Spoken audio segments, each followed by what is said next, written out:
검은 수녀들 스페셜 집에 오신 여러분 환영합니다. 진행을 맡은 윤성 기자라고 합니다. 반갑습니다. 오늘은 검은 수녀들의 권혁재 감독님 그리고 우리의 미카엘라 전여빈 배우 외에도 특별한 게스트 한 분을 더 모셨습니다. 김태리 배우께서 오늘 같이 참석하셔서 영화 이야기 나눠주실 예정인데요. 세 분의 게스트를 큰 박수로 맞이해 주시기 바랍니다.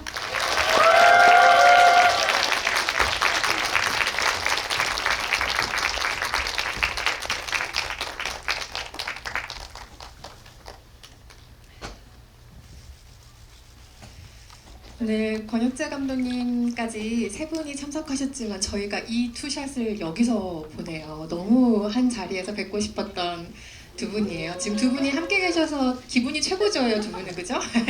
네, 오늘 오신 관객들께 인사 한 말씀씩 먼저 해주시고 저희 본격적으로 질의 시작하겠습니다. 네, 안녕하세요. 저는 여빈 언니의 절친, 사랑하는 여빈 언니 우리 응원해주러 오늘 이 자리에 온 배우 김태리라고 합니다. 반갑습니다.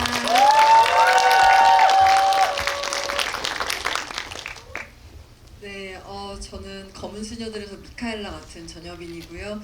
네, 사실 제가 정말 김태리라는 배우를 참 한 배우로서 너무 존경하고 근데 이렇게 동시대에 친구를 존경할 수 있다는 것이 너무 저한테는 자랑이에요. 그래서 우리 테리가 이런 자리 와준 거 너무 감사하고 또 여기 이은성 기자님도 제가 너무나 좋아하는 사람이기 때문에 오늘 특별히 기분이 좋고요. 갑자기 감독님 혼자 동떨어진 기분이 들어 감독님 조금만 더 이리 오세요.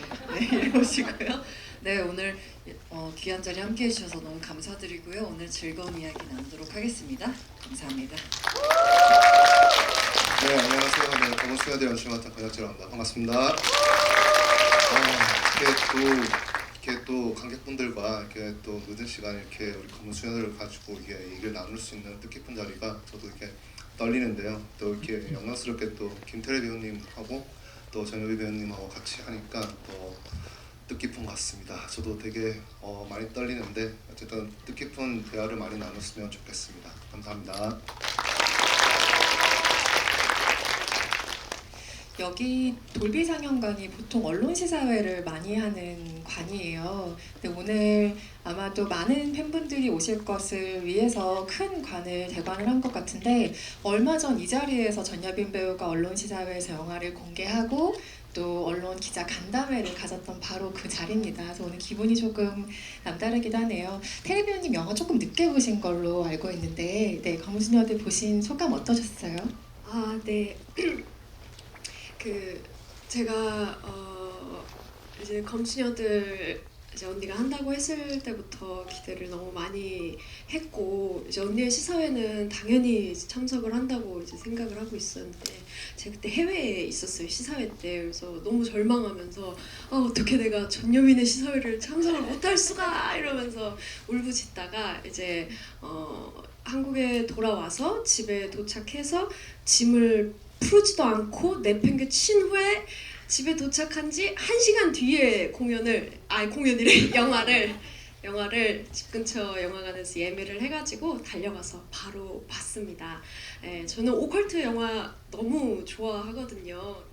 검은 사제들도 너무 잘 봤고 이제 또 우리 사랑하는 언니 나온 거니까 저 너무 즐겁게 재밌게 잘 봤습니다. 네, 그리고 이렇게 GV까지 하게 돼서 지금 긴장을 제가 지금 제가 말하면서도 제가 긴장했다는 사실이 계속 자각이 되면서 너무 지금 떨리는데 이 긴장감이 조금 누그러들면은 네, 그러면은 또 편하게 재밌게 얘기 나눠볼 수 있을 것 같습니다. 네, 잘 부탁드립니다. 네, 맞아요. 우리 테리 씨가 조금 더 감흥을 정리한 시간을 드리고 여빈 배우께 마이크를 먼저 한번 드려볼까요? 지금 극장의 검은 수녀들이 여전히 성황리에 상영 중이기도 하고 또 한편의 작품 하얼빈이 나란히 걸려 있어요. 근데 각각 다른 매력의 영화로 두 편의 영화를 동시기에 선보이는 게 사실 누구에게나 주어지는 행운이 아니기에 지금 한국 영화계 여빈 배우 입지가 어느 정도인가 다시 한번 그 상영관의 풍경으로 확인을 저도 하고 있고요. 그 두 영화 영화가 너무 다른 매력의 영화이긴 하지만 대의를 지키려는 사람들이라는 공통점이 좀 있는 것 같다는 생각이 들었어요. 그런 면에서 닮아있는 두 영화로 보였는데 작품을 선택하는 기준이 그리고 혹은 선호가 배우의 내면, 그때 어떤 시기를 지나고 있는 마음과 닮아서 선택하는 경우도 있지만 그보다는, 그러니까 나보다는 외부의 무언가로 조금 더 넓게 열려있을 때 선택하는 작품들도 있는 것 같거든요. 지금의 두 작품은 후자가 아닐까라고 조심스럽게 예측을 해보았는데 전예빈 배우의 지금이 자연스럽게 후자를 향하고 있는 건지 최근에 지향점이 좀 어디에 있다고 느끼는지 궁금했어요. 요즘에 근데 저는 항상 이제 작품을 선택을 할 때 제 캐릭터보다도 그냥 그 작품이 갖고 있는 큰 그림에 합류하고 싶은 마음이 더 커졌을 때 그때 참여를 하는 것 같고, 또 어느 순간은 그냥 그 작품에 참여하는 이유가 너무 단순할 때도 많아요. 하얼빈이라는 작품을 선택했던 날 이제 감독님을 미팅을 하러 갔는데, 사실 대본을 읽고서는 공부인이 잘 그려지지 않아서 너무나 설명이 많이 없는 인물이라 그냥 이미지적으로만 느껴지는 거예요. 근데 그게 저한테는 좀 두려운 부분이었어요. 이제 주된 이야기 속에서 어쨌든 남성 캐릭터들이 너무 많고 이제 공부인이라는 그 여성이 딱 글을 읽었을 때는 이미지적으로만 다가오는 게 저한테 되게 진짜 큰 두려움으로 느껴지는 거예요. 그래서 이제 감독님을 만났는데 감독님을 만나는 순간 명쾌해졌어요. 명쾌해졌고 이 안에서 이미지가 아니라 어떤 살아있는 인물이 될 수 있겠구나. 물론 다른 사람들은 이제 역사가 있는 인물을 바탕으로 만들어졌다면 공부인은 실존했던 캐릭터가 아니었어요. 그렇기 때문에 근데 이제 감독님을 만났을 때 감독님의 이야기를 들으면서 그러면 이 사람을 뭔가 살아있는 사람으로 함께 만들어 볼 수 있겠다라는 자신감이 들면서 함께 하고 싶다는 마음을 표현했던 것 같고요. 검은 수녀들은 일단은 제가 10년 전에 학생 시절 때 검은 사제들을 너무 흥미롭게 봤었어요. 그리고 특히 이제 동원 선배님이 마지막 엔딩 씬에서 되게 그 신나는 음악이 들리면서 그 다음 날을 뭔가 기대하게 만드는 그때 그 음악이 막 생각이 나면서 검은 수녀들에서 뭔가 우리 뭐 해교 선배님과 내가 한 샷에 들어갔을 때 그 생동감 넘치는 그림을 완성해 나갈 수 있지 않을까, 다른 결로 그런 기대감이 좀 있었고요. 근데 이게 뭔가 내부적이냐 외부적이냐라고는 말씀드리기는 좀 어려운 것 같아요. 그냥 그런 기대감들이 각각의 작품에서 있었기 때문에 선택했던 작품인 것 같습니다. 그렇죠. 때로는 어떤 것이 비중이 조금 더 크고 작으냐의 문제일 뿐 사실 그 두 가지가 상호작용을 하면서 만들어지는 게 또 캐스팅의 인연인 것 같기도 하고요.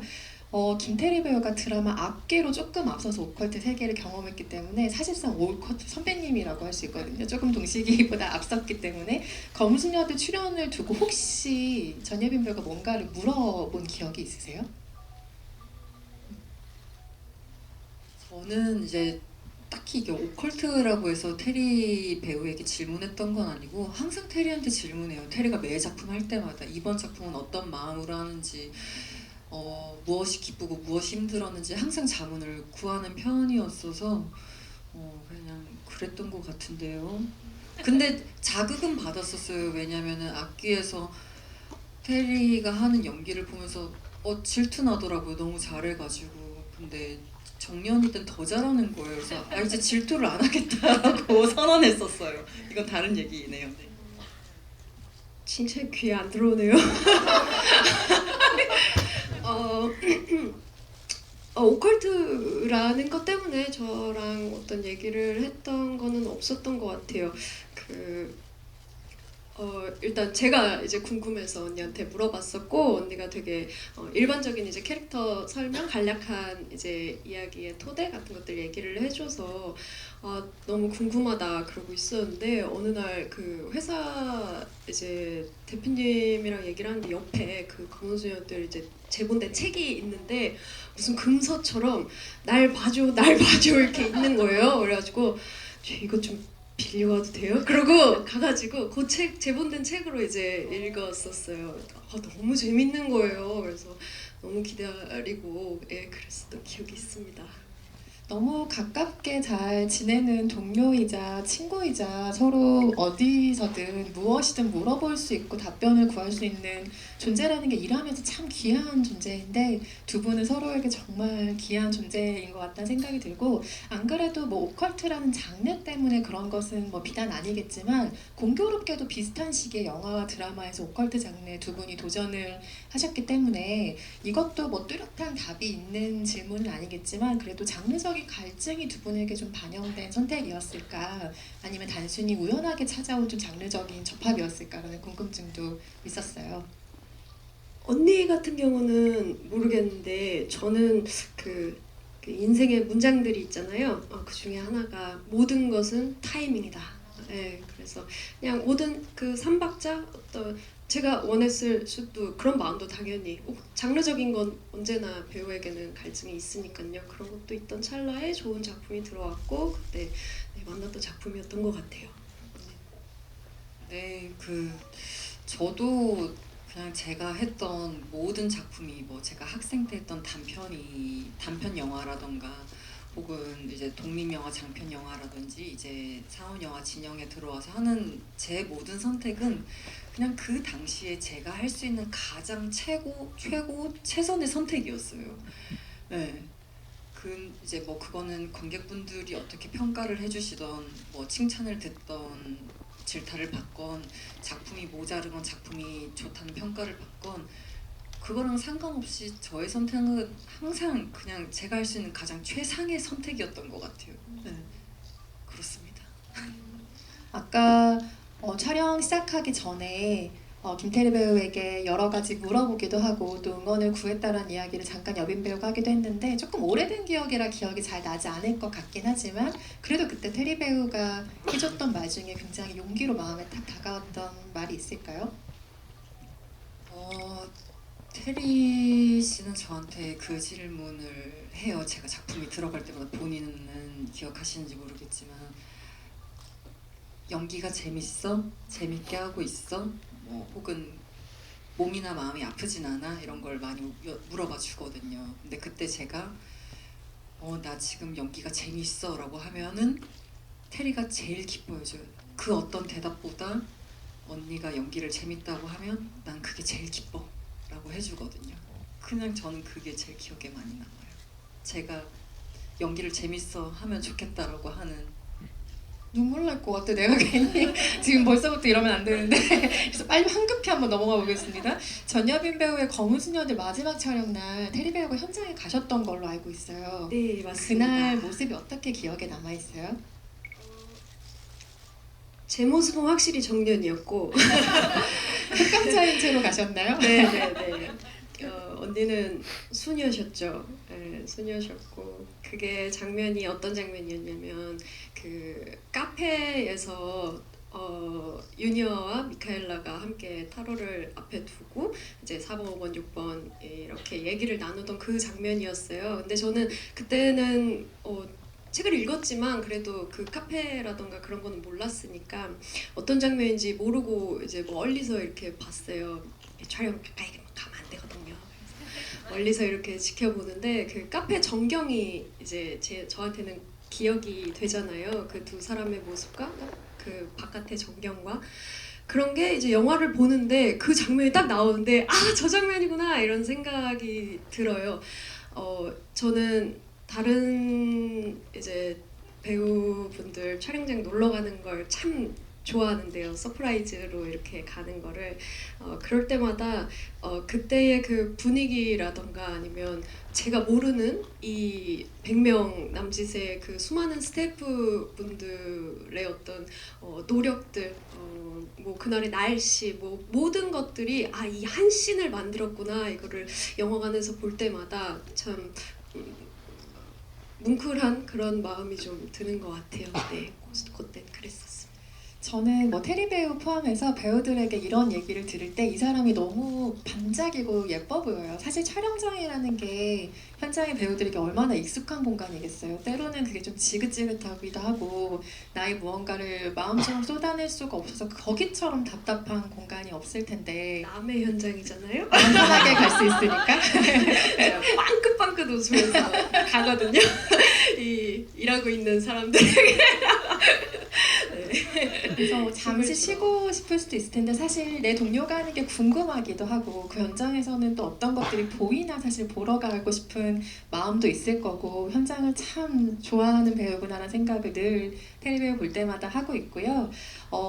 아마도 한국 영화 역사상 비슷한 기간에 이렇게 장르적인 모험을 가장 많이 한 배우로 동시대의 배우를 꼽으라면 김태리 배우를 꼽을 수 있지 않을까. 전여빈 배우도 물론 아주 진귀한 모험의 세계들을 영화를 통해 경험하셨지만 김태리 배우는 뭐 악기를 비롯해서 판타지의 세계로 우리가 한번 얘기를 해본다면 외계 플러스 인 시리즈에서 또 천둥을 쏘는 처자로 등장을 하기도 했고 승리호에서 또 선장님으로 등장을 하시기도 했고 이미 판타지의 세계를 정말 여러 차례 경험을 하셨어요. 근데 현실에 탁월하게 발붙인 작품도 이 배우는 너무너무 잘 소화를 하지만 판타지 장르 안에서 오컬트를 포함해서 그렇게 활약하는 캐릭터를 연기할 때 보이는 또 자유로움이라는 게 보는 우리에게 있거든요. 김태리 배우가 실제로 느끼는 재미와 자유로움이 어떤 종류의 것이었을까 이 자리를 빌어서 한번 여쭤보고 싶게 됐습니다.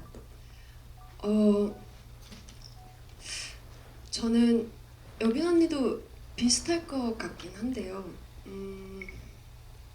이게 판타지가 들어있다고 해서 그 현실에 발붙이지 않다라는 거는 뭔가 연기적으로 조금 제 생각에는 조금 맞지 않는 것 같아요. 더더욱 현실에 발을 붙여야 된다고 생각해서 저는 좀 특히나 노력을 하는 편인 게 검은 수녀들의 미카엘라도 그렇지만 이 세계관을 증명하는 것, 이 세계관을 증명하는 그 증거 자체가 저 자신인 거잖아요.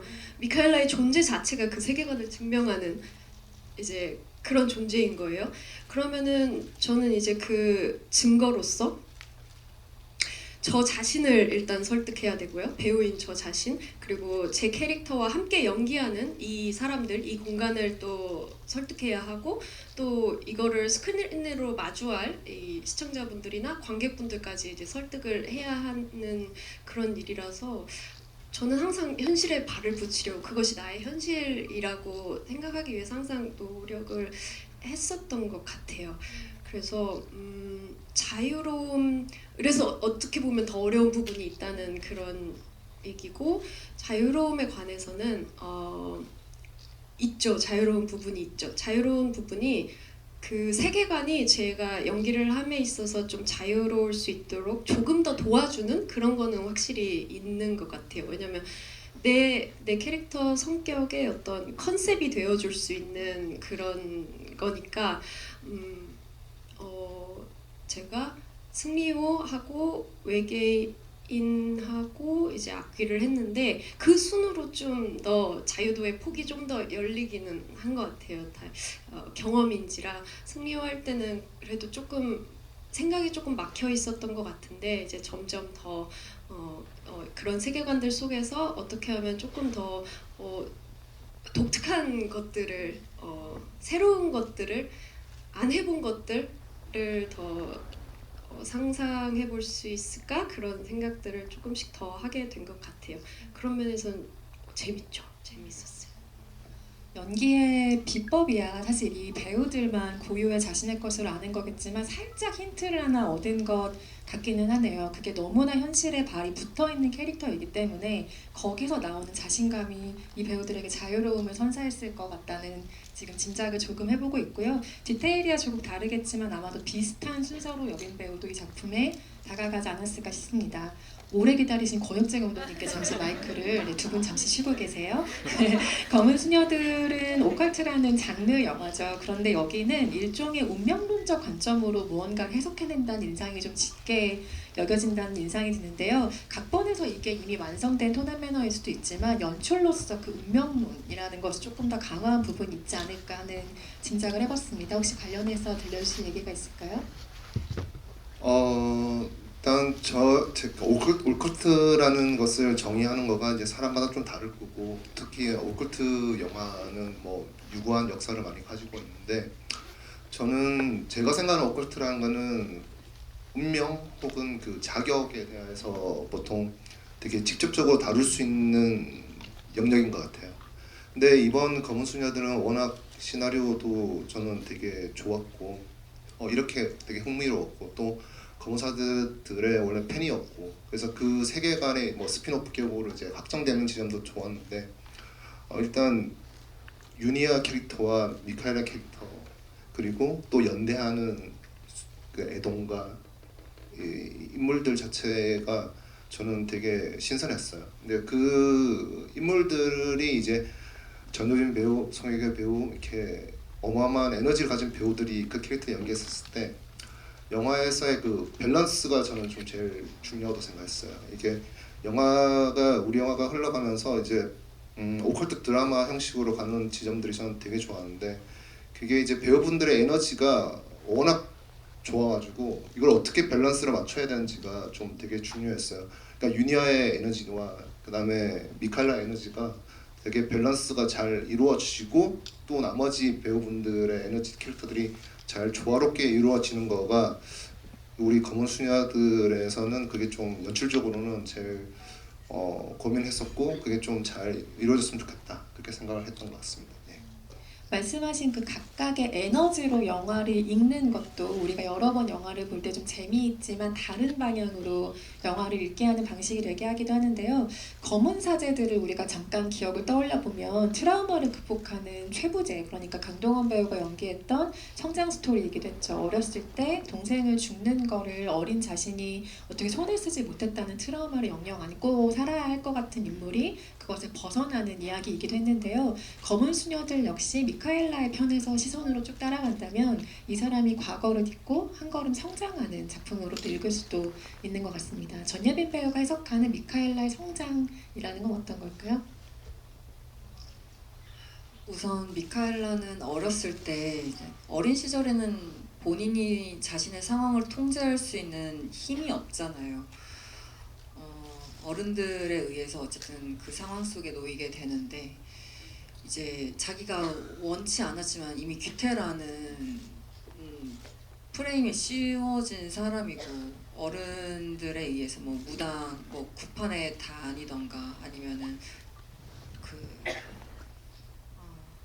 수도원, 우리 기도원에 어쨌든 봉쇄 수도원 안에 있게 되고, 또 그러다가 자기와 같은 처지에 놓였던 친한 언니의 죽음을 컨트롤할 수 없이 그냥 받아들이게 되고, 그러면서 이 친구는 아주 자연스러운 트라우마가 생겼을 것 같아요. 그러면서 어쨌든 자신은 뭔가 치료받아야만 하는 사람이라고 그냥 받아들이면서 살게 된 것 같은데, 그러면서 어떤 평범함을 꿈꾸게 됐겠죠. 평범함을 꿈꾸게 됐고, 그리고 치유가 되지 않았지만 치유가 됐다고 다른 사람들에게 보여지기를 원했던 것 같아요. 어떤 평범한 사람이 되고 싶었을 것 같아서. 그래서 자신은 여전히 귀신을 보지 않는다고, 바오로 신부의 제자로서 뭔가 그런 것들은 그냥 정신과적인 치료 과정으로 해결될 수 있는 문제라고 그냥 이렇게 스스로를 속이면서, 혹은 스스로를 인정하지 않는 사람으로 자라났을 거라는 생각을 했어요. 근데 그럼에도 풀리지 않는 것들이 있으니까, 근데 그것에 직면하는 유니아를 만나고 나서야 뭔가 이 사람은 자유를 향해서 뛰쳐나갈 수 있는 사람이 되지 않았을까, 자기를 받아들임으로 인해서. 네, 그게 이제 저는 유니아 앞에서 타로를 이렇게 내어주잖아요. 그때 테리가 왔던 그 촬영장, 그 현장에서 그때부터 이제 뭔가 해제의 순간이 시작되지 않았을까, 자신을 직면하게 되면서라고 생각을 하였습니다. 제가 질문 하나 했대. 그럼요. 그 미카엘라의 성장에 관련해가지고 저는 이제 제가 맡았던 캐릭터에 대해서는 그렇게 크게 어떤 이 작품이 끝나고 나서 이 어떤 미래를 상상해 보지는 잘 않는 것 같아요. 그래서 항상 질문 받을 때 조금 오 이렇게 되긴 하는데 그러면서 언니한테 미래에 대해서 물어보자면은 저는 미카엘라의 가장 큰 두려움의 그 어떤 형상이 그 죽은 언니의 마지막 순간이라고 이제 생각이 들더라고요. 그리고 그게 왜 미카엘라의 가장 큰 두려움이 됐느냐 하면은 일단 그 굉장히 특별한 귀태라는 어떤 그런 상황에 놓였고, 그리고 그 어린 시절에 부모님이나 어떤 다른 사회적 어떤 그런 것 없이 이제 기도원에서 그 작은 방에서 언니와의 굉장한 유대감을 쌓았을 것이고, 또 그 언니가 넌 나와 같은 사람이야 라는 어떤 그런 말들도 이제 영화 속에서 나왔었고, 그렇게 운명 공동체처럼 이렇게 여겨졌던 언니가 그런 마지막 순간을 맞은 걸 봤고, 그래서 그때 미카엘라는 그냥 자동적으로 저것이 우리 같은 사람의 마지막이겠구나, 저것이 아니더라도 굉장히 부정적인 것으로 이제 해석이 됐었을 것 같아요. 그래서 그것을 피하기 위해서 엄청난 노력을 하며 살았을 것이고, 그랬다고 했을 때 이제 미카엘라가 유니아를 만나서 어떤 것을 각성하게 되고, 이제 영화의 마지막도 새로운 발걸음, 어떤 미카엘라가 지금까지 회피해오던 모든 것을 세서 완전 벗어나는 어떤 그런 순간으로 마지막이 되는데, 그럼 이제 미카엘라는 그 언니의 형상을 마주하지 않을까요? 아니요, 저는 마주할 거라고 생각해요. 여전히 저도, 꿈꿀 것 저도. 같고, 이 질문, 테리 배우의 질문이 되게 귀한데, 원래 트라우마처럼 계속 안고 살아요. 그게 삭제된 장면이 있는데, 언니를 따라서, 언니를 꿈꿔서 언니의 형상을 봐서 막 복도를 따라가는 꿈을 꾸기도 해요. 약간 복도를 진짜 따라가기도 하고. 근데 저는 이게 유니아를 만남으로써 극복이 되는 게 아니고, 그냥 평생을 안고 살지만 이제 더 이상 내 그 언니의 마지막을 나의 마지막으로 동일시 여겼다면, 그걸로부터 도망가려고 했다면, 그냥 그 언니를 품고 산 채로 이 친구는 오히려 더 직면하려고 어디든 이제 나아갈 수 있는 사람이 됐을 것 같아요. 그냥 품고 살지만, 여전히 마음속에 품고 있지만. 하지만 힘들 때는 계속해서 네. 우진이가 아니고 희준이를 처음에는 못 본 척했잖아요. 맨날 우진이라고 희준이를 못 본 척했잖아요. 근데 이제는 그냥 볼 수 있는 사람이 됐을 것 같아요. 예전에는 외면했다면, 그리고 좀 더 옆에서 옆눈으로 지켜봤다면, 이제는 그 같은 일을 겪고 있는 사람한테 직접적으로 손 내밀 수 있는 사람이 됐을 것 같아요. 보통 인물의 성장이라고 하면 뭐 우리도 계속 그 개념을 찾아가는 중이지만 어른스러워지는 어떤 단계로 한 발짝 나아간 걸 상상하잖아요. 그런데 이 경우는 반대인 것 같아요, 그죠? 저 근데 또 궁금해요. 그러면은 테리 배우는 또 어땠을 것 같아요? 궁금하네요. 미카엘라가 네. 그 이후에 네, 왠지 안고 살았을 것 같다고 했는데 어떤 네. 식으로 이제 앞날을 나아갈 것 같아요? 저는 어떤 식으로 앞날을 나아갈 것 같은지보다 어땠으면 좋겠다라는 마음은 있었던 것 같아요. 그 마지막을 보면서 저는 감독님은 좀 아쉬웠던 게 말해주세요. 너무 궁금해요. 제가 가장 좋아했던 이제 미카엘라의 얼굴, 여변녀 얼굴은 그 많은 분들이 그러실 것 같아요. 그 아이스크림과 탕후루의 연결신이거든요.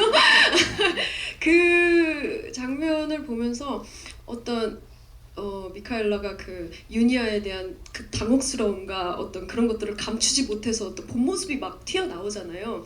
그게 굉장히 아이 같기도 하고 뭔가 좀 그 맨 처음에 미카엘라가 보여준 그 기계적인 어떤 그런 모습과는 완전히 반대되는 그런 모습이잖아요.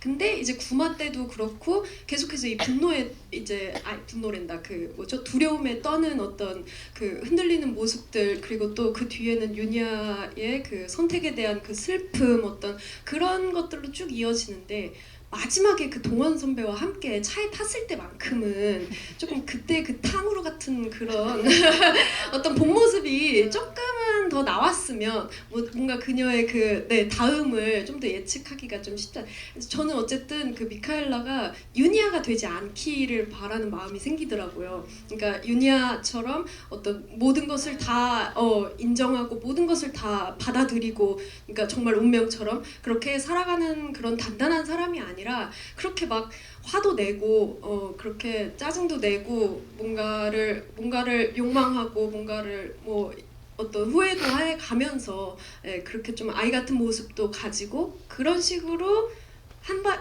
발짝 성장해 나갔으면 좋겠는 그런 생각을 좀 했었습니다.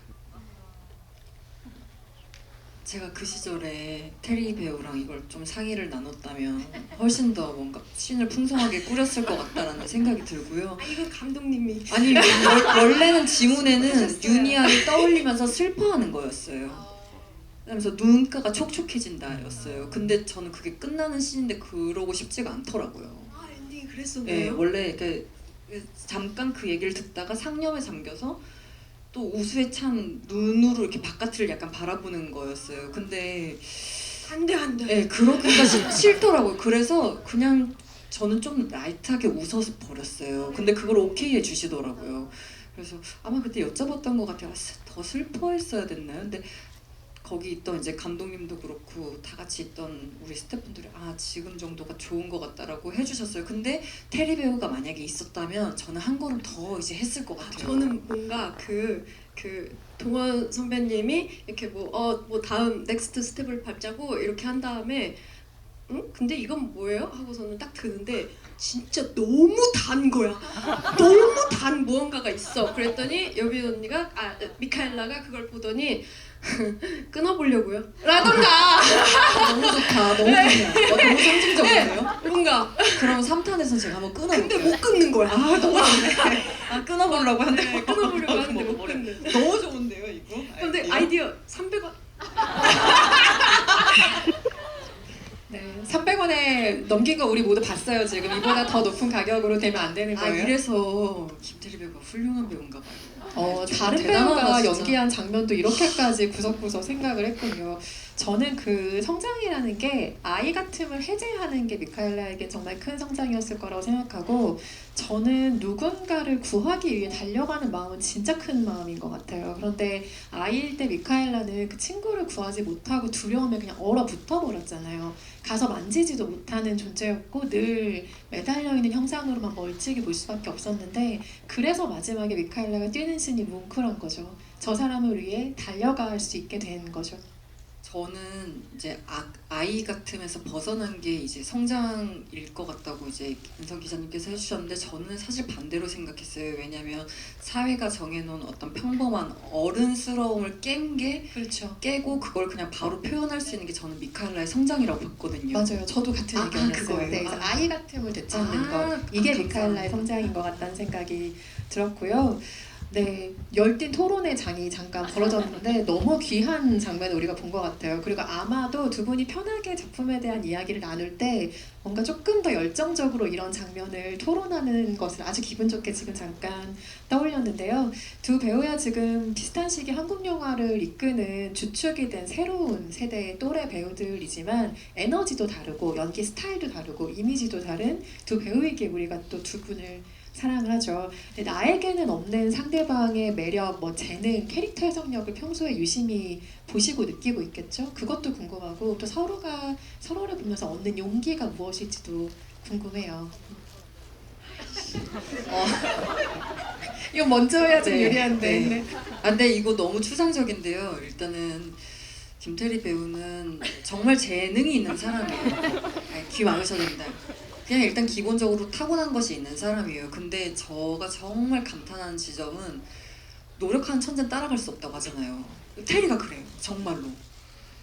근데 이거는 여기 테리 팬분들 정말 많으시겠지만 정말 자랑스러워 하셔도 되는 게 저는 어떤 이제 테리 씨가 들어가는 작품에서 매씬 이제 그녀가 분하는 캐릭터로서 어떤 장면에 너무나 감탄하는 때가 있어요. 근데 저는 막 실컷 막 흥분해서 막 테리야 너 그 장면 어떻게 준비했니? 이러면 막 좌절하고 있어요. 혼자서 자기는 한계를 느꼈다고 막 그래요. 진짜 거울 본인이 막 그래요. 그러면 저는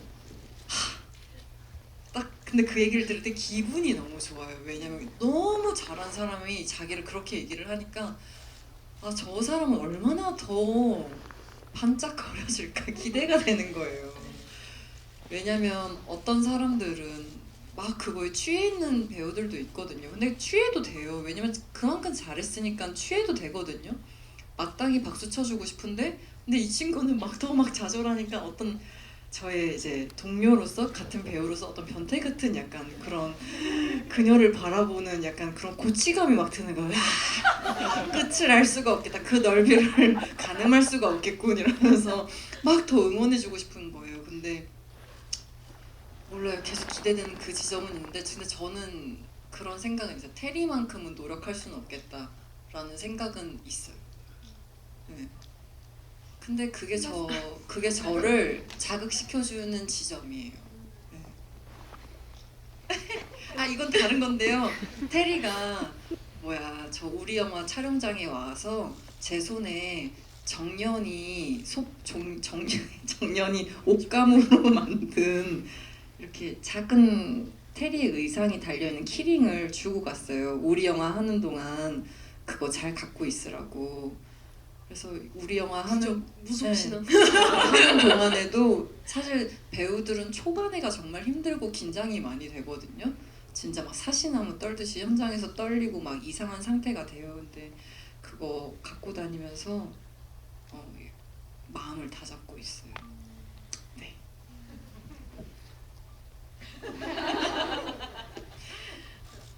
네, 여빈 언니는 정말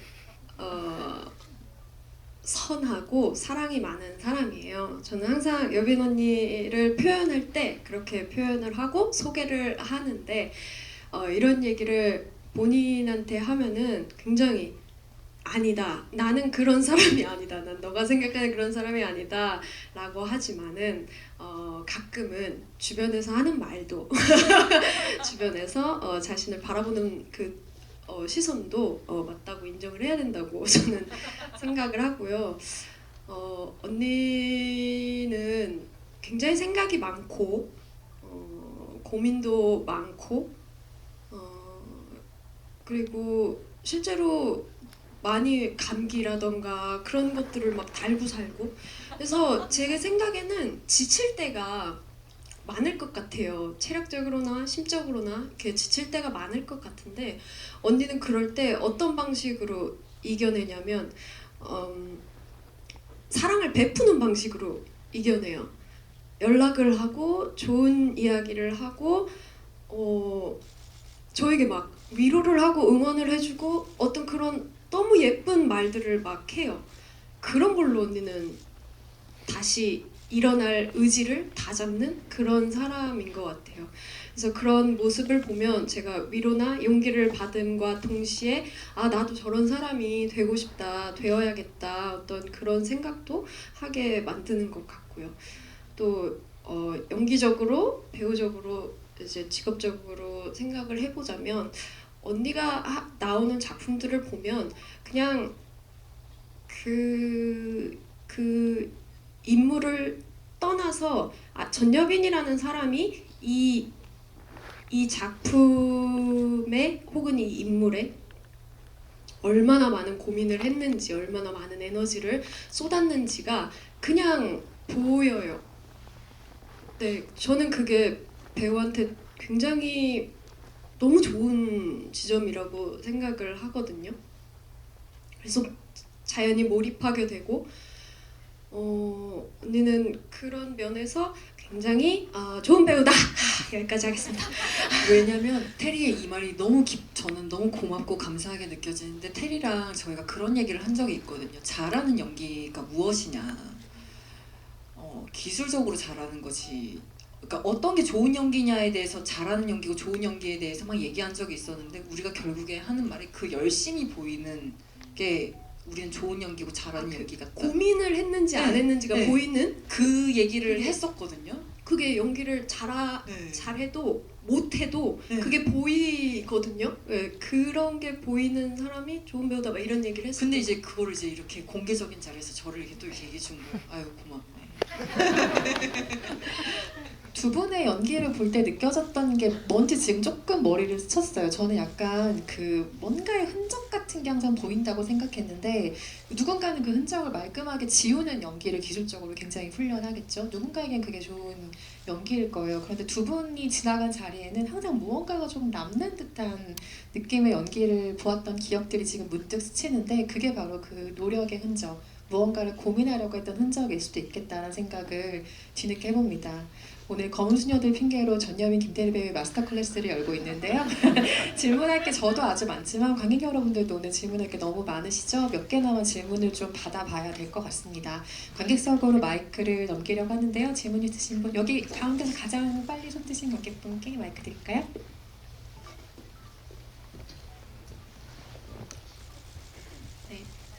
네, 질문의 기회를 주셔서 너무 감사하고요. 영화 너무 재밌게 잘 봤습니다. 저는 그 김태리 배우님 출연하신 악귀도 되게 재밌게 봤었는데 그래서 둘 다 비슷한 오컬트 장르이다 보니까는 이제 이제 영화랑 그 드라마를 비교하면서 보게 되더라고요. 그래서 이제 악기와 악마, 악령의 시인 이제 그런 사람이 나오다 보니까 그래서 비교를 하다 보니 그 이제 악마와 악기의 이름을 찾고자 하는 것과 그 다음에 불을 이용해서 마무리가 된 점이 좀 비슷하다라는 생각이 들더라고요. 그래서 이제 그 악마를 이제 사라지게 만드는 데 있어서 여러 가지 소재가 있었을 것 같은데 감독님께서 왜 불이라는 소재를 사용하셨는지 좀 궁금합니다. 불 말씀하시는 거죠? 부가 아니라 부 말씀하시는 거죠?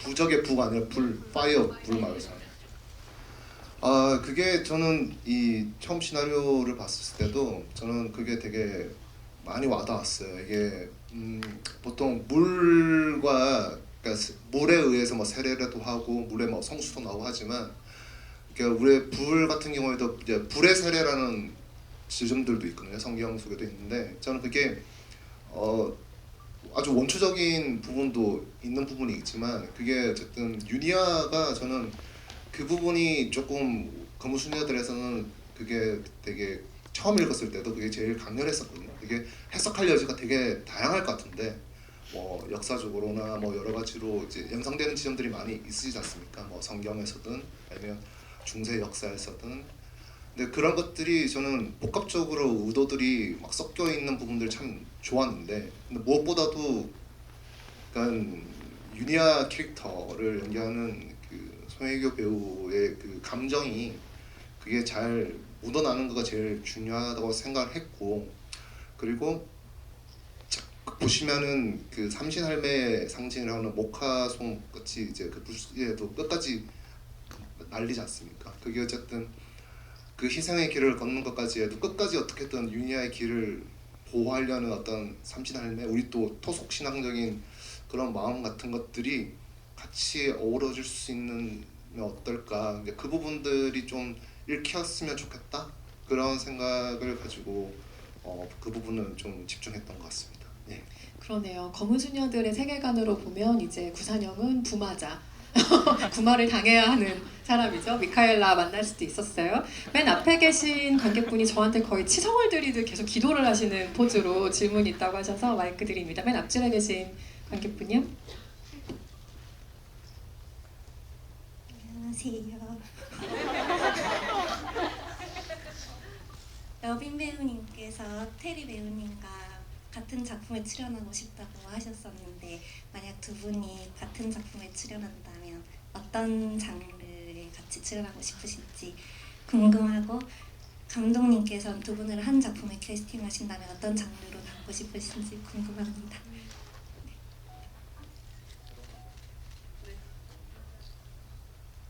일단 저는 이렇게 두 분 같이 이렇게 관객분들과 이 자리에 있는 것 자체가 저는 되게 영광이에요. 영광스럽고 뭐 뭔들 두 분이 같이 하면 어떤 거든 뭐 되게 좋을 것 같고 근데 제가 이게 검은 수녀들 작품을 이제 끝내놓고 제가 되게 인상 깊게 봤던 작품 중에 하나가 이제 애니메이션인데 그러니까 장송의 프리랜이라는 애니메이션이었어요. 그게 이제 후일담 얘기거든요. 그러니까 죽은 용사 힘매 그러니까 여정이 끝나고 나서 판타지 장르인데 악마랑 싸우고 나서의 후일담이에요. 후일담 하면서도 여정이 끝났는데 또다시 여정이 시작되면서 그걸 반추하는 아주 목가적인 판타지인데 왠지 그게 저는 이게 검수저들 끝나고 나서는 궁금한 거예요. 그러니까 미카엘라도 궁금하고 유니아도 궁금하고 바오로도 궁금하고 희준이, 애동, 뭐 효원 다 궁금하더라고요.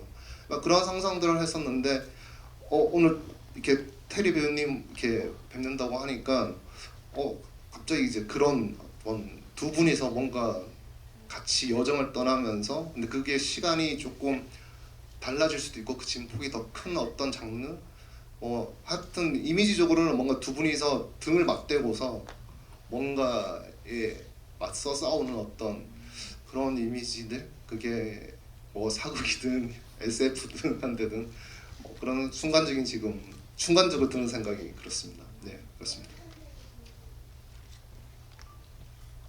등을 맞대고 싸운다면 저는 뭔가 얍삽한 방법으로 이제 그 상황에서 빠져나가고 그러면은 혼자 남겨진 이제 예빈 언니가 그 유니아가 그 개새끼 욕을 하듯 저에게 욕을 하나 해줬으면 하는 그런 장면이 생각이 되네요. 언니 어떤 저는 테리한테 늘 말했던 게 있어요. 델마와 루이스 같은 거 너랑 꼭 해보고 싶다라고 했고 근데 또 이 얘기 또 듣다 보니까 우리 둘이 사기꾼이 되어가지고 아주 큰 계략을 뭔가 짜는 그런 것도 너무 재밌을 것 같고 그러다 서로의 뒤통수를 치는 그거 괜찮을 것 같은데요. 어때요? 네, 그쵸. 아무튼 양아치들로 좋아요. 네네네 네. 좋은데요. 뭐가 됐든 나오기만 하게 해주십시오. 그래서 뭐 한국 영화계가 지금 이 투샷을 안 남기면 그게 얼마나 큰 국가적인 손실입니까? 언제 어디서든 꼭 그 버디물이 됐든 뭐가 됐든 꼭 한번 우리가 목격하게 되기를 정말 진심으로 바라고 있는 두 배우의 투샷을 정말 기대하고 있겠고요. 두 배우도 의사가 없지 않은 것 같으니 우리가 머지않은 시기에 좋은 작품에서 만나뵙게 되길 바라고요. 제가 감독이라면 일단 무조건 길게 찍을 거예요. 러닝타임을 뭐 3시간 반 정도 해가지고 여러분의 얼굴을 오래오래 보는 작품을 찍을 겁니다. 너무 아쉽게 저희 마무리해야 될 시간이 됐는데 혹시 짧은 질문 하나만 있으시면 마지막으로 받아볼까요? 이쪽 사이드에 손든 관객분께 마이크 드릴까요? 짧은 질문과 짧은 대답이어야 합니다.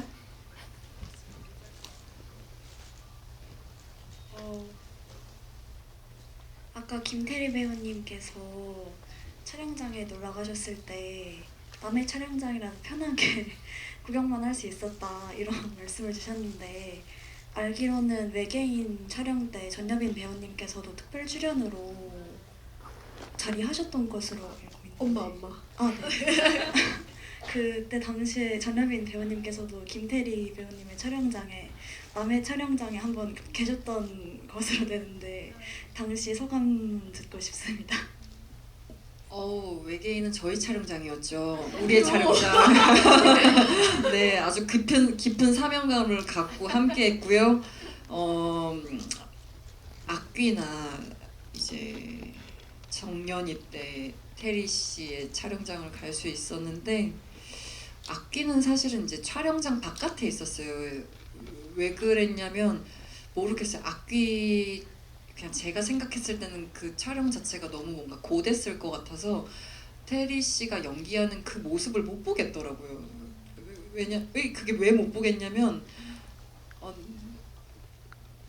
그냥 그런 마음이 들었어요. 이 친구가 거기서 너무 이렇게 분하고 있을 모습을 이렇게 못 보겠었어요. 왜냐면 이 사람을 아끼니까 그런 것 같아요. 이 친구가 그 촬영장에서 고군분투하고 있을 모습을 뭔가 지켜볼 자신감이 없었고 비 맞고 막 피 흘리고 있었을 테니까. 그거를 볼 자신이 없었어요. 이 친구가 힘든 모습을 볼 자신이 없었고 그리고 정연이 때는 이제 테리 배우가 이 프로젝트를 얼마나 길게 참여하고 준비했는지를 아니까 한번 바라보고 싶었어요. 그래서 그때는 좀 자신감이 생겨서 테리 씨가 이제 소리 선배님이랑 막 촬영하는 걸 봤는데 아 정말 이 사람은 이 현장에 정말 큰 사람이 됐구나라는 게 느껴졌어요. 정말 뭐냐면 딱 떡하니 그 세트장 안에서 딱 우직하게 모든 사람에게 빛을 주는 사람 같았어요. 빛과 에너지를 자신의 모든 걸 딱 펼쳐서 그 현장을 이렇게 지키고 있구나, 이 현장을 아우르고 있구나라고 하면서 아 이제 저 배우는 정말 큰 사람이 됐구나. 그래서 너무 과한 거 아 같아요. 정말로 그러면서 멀리서 보면서 멀리서도 아니에요. 바로 옆에서 보면서 테리가 파하하 웃어주잖아요. 그 모습이 얼마나 자랑스럽고 뿌듯하고 아름다운지 그러면서 동호하고 싶더라고요. 얼른 저 사람 옆에 같이 있는 현장에 있고 싶다라고 꿈꾸고 왔습니다. 오늘 뭐 각본 쓰시는 분들 바쁘시겠네요. 오늘 밤부터 뭐 당장 영감을 막 떠올려서 쓰고 계실 것 같기도 하고요. 더 많은 이야기를 밤새 나누면 너무너무 좋겠지만 아쉽게도 오늘 자리를 마무리해야 다음 기회가 또 있겠죠. 네, 오늘 거무수녀들 관련해서 세 분과 함께 이야기를 나눠봤는데 이제야 조금 풀렸는데 그죠? 네, 너무 아쉽죠? 좀 풀려나. 권혁재 감독님부터 오늘 오신 관객 여러분께 끝인사 한 말씀씩 해주시죠. 네, 이렇게 늦은 시간까지 자리해 주셔서 너무 감사드리고 되게 뜻깊은 자리였는데 이렇게 거무수녀들 그리고 김태리 배우님, 전효 배우님, 이은선 작가님 너무너무 감사드립니다.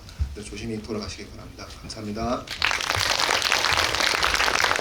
네, 거의 뭐 개인적인 마음으로 채운 한 시간이었던 것 같아서 여기 바라봐 주셨던 관객분들께 좀 죄송한 마음이 있어요. 근데 진짜 뭔가 순도 100%의 마음을 내놓은 자리라서 여러분들께서도 좀 기뻐해 주셨으면 좋겠고 가장 죄송한 건 감독님께 지금 죄송한 것 같고요. 네, 일단 와주셔서 너무 감사하고 이런 자리 만들어 주셔서 정말 감사합니다.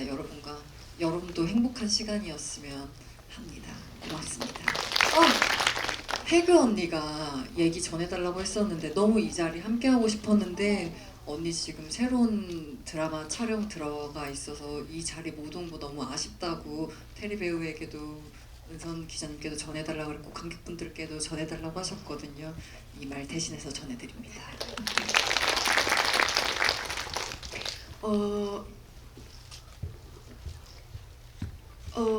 저는 검은 수녀들이 한편의 히어로물처럼 느껴졌어요. 그러니까 검은 사제들의 추억 때문에 어떻게 보면은 그 악령과 싸우는 사제 이 두 부분의 그 어떤 티키타카, 어떤 긴장감, 어떤 구마 과정에 대한 그런 관심도 그런 것들을 유심히 볼 수 있지만 저는 감독님이 뭔가 조금 더 중요하게 생각한 건 연대라는 지점인 것 같아요. 생명을 살리는 일, 그 가치, 어떤 그런 것들에 대해서 조금 더 얘기를 하고 싶어 하셨던 것 같아요. 누군가는 해야 하고 할 수 있는 자가 한다. 약간 이런 느낌이랄까? 그래서 그런 부분에서 영화를 너무 잘 봤고요. 여러분들 오늘 영화 재밌게 보셨으면 아직 또 검은 소녀들을 안 보신 분들 많이 계실 테니까 많이 입소문 많이 내주셨으면 좋겠습니다. 오늘 진짜 너무 시간이 빨리 가가지고 너무 아쉬운데 네, 또 이런 자리가 또 있었으면 좋겠습니다. 즐거웠습니다. 감사합니다. 네, 검수녀들 아직 많은 사랑 속에 달려가고 있으니까요. 또 곧 있으면 발렌타인데이인데 그때도 잘 어울릴 것 같은 영화이기도 하고 지금 생각해보니까 네, 꾸준하게 오래 사랑주시길 맞아요. 네, 같이 탕후루나 뭐든 먹으면서 네, 같이 오래오래 검수녀들 이야기 나누고 같이 오래도록 즐거워했으면 좋겠습니다. 조심히 돌아가시고요. 감기 조심하시기 바랍니다. 감사합니다.